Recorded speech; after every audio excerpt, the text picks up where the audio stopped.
Good morning. I'm Stephen Leake.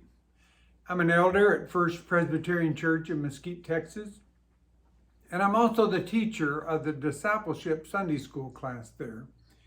Today we continue with our study of the Gospel of John, and today we're going to finish chapter 10 and begin chapter 11. I want to remind you that our curriculum is based upon the Daily Bible Study Series by Professor William Barclay, and also that we're using the new Revised Standard Version of the Bible for our scripture readings. As I told you, we're going to finish chapter 10 today with these three verses, John 10, 40 through 42. He went away again across the Jordan to the place where John had been baptizing earlier, and he remained there. Many came to him, and they were saying, "John performed no sign." But everything that John said about this man was true, and many believed in him there. For Jesus, time was running out, but he knew his hour.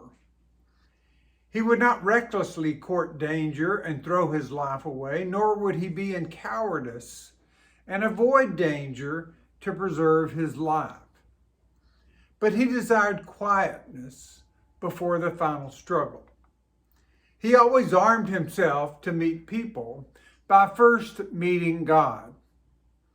That is why he retired to the other side of the Jordan. He was not running away. He was preparing himself for the final contest. The place where he went is most significant.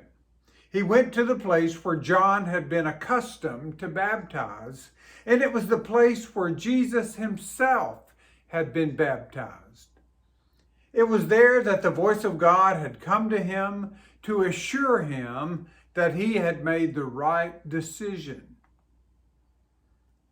There's a lot to be said for returning every now and then to the place where the supreme experience of life took place. When Jacob was up against it, when things had gone wrong, he went back to Bethel. That from Genesis 35, verses 1 through 5. When Jacob needed God, he went back to the place where he had first found him. Jesus, before the end, went back to the place where the beginning had happened. It would do our souls a world of good to make a pilgrimage to the place where we first found God. Even on the far side of the Jordan, the Jews came to see Jesus, and they too thought of John. They remembered that he had spoken with the words of a prophet, but had done no mighty deeds. They saw that there was a difference between Jesus and John. To John's proclamation, Jesus added God's power. John could diagnose the situation, but Jesus brought the power to deal with the situation. These Jews had looked upon John as a prophet.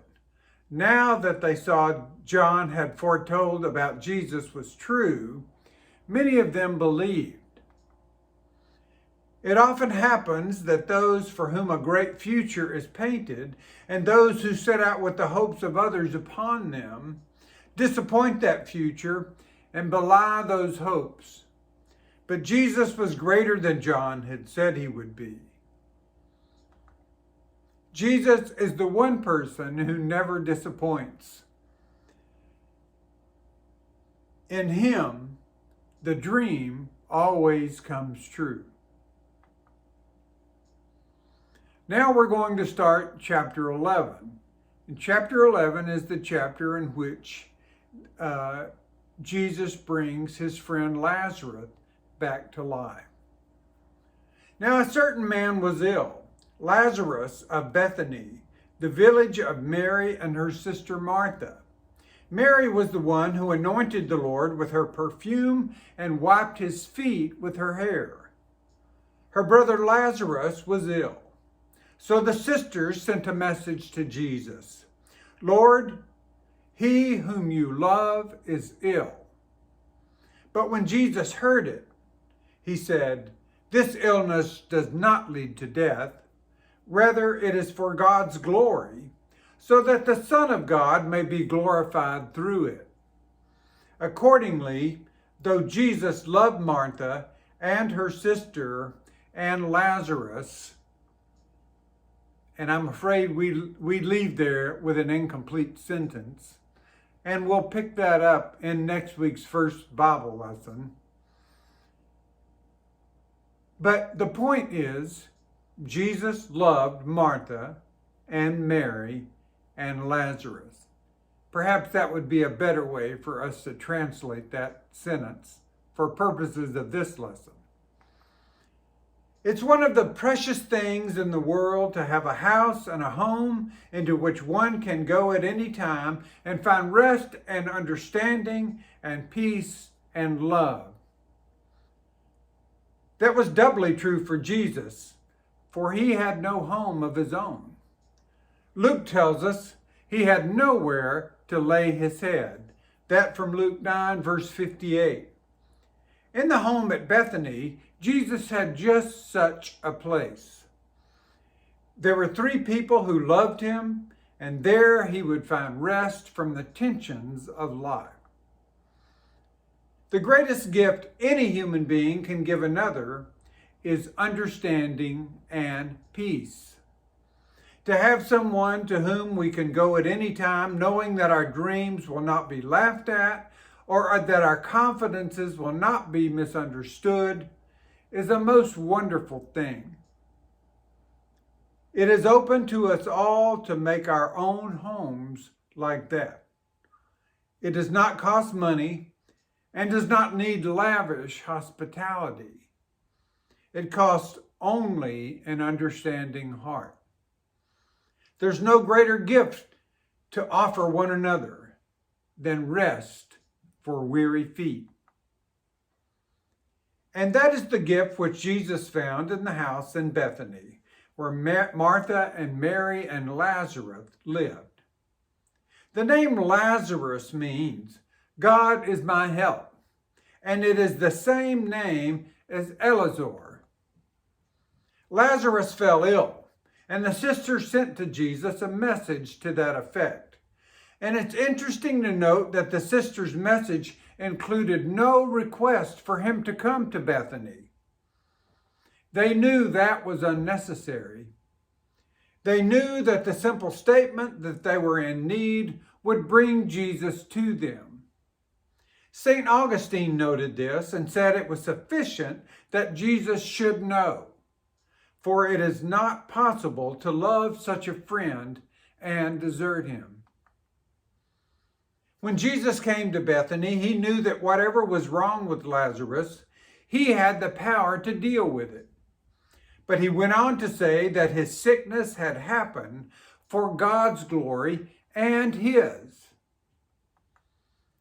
Now, this was true in a double sense, and Jesus knew that.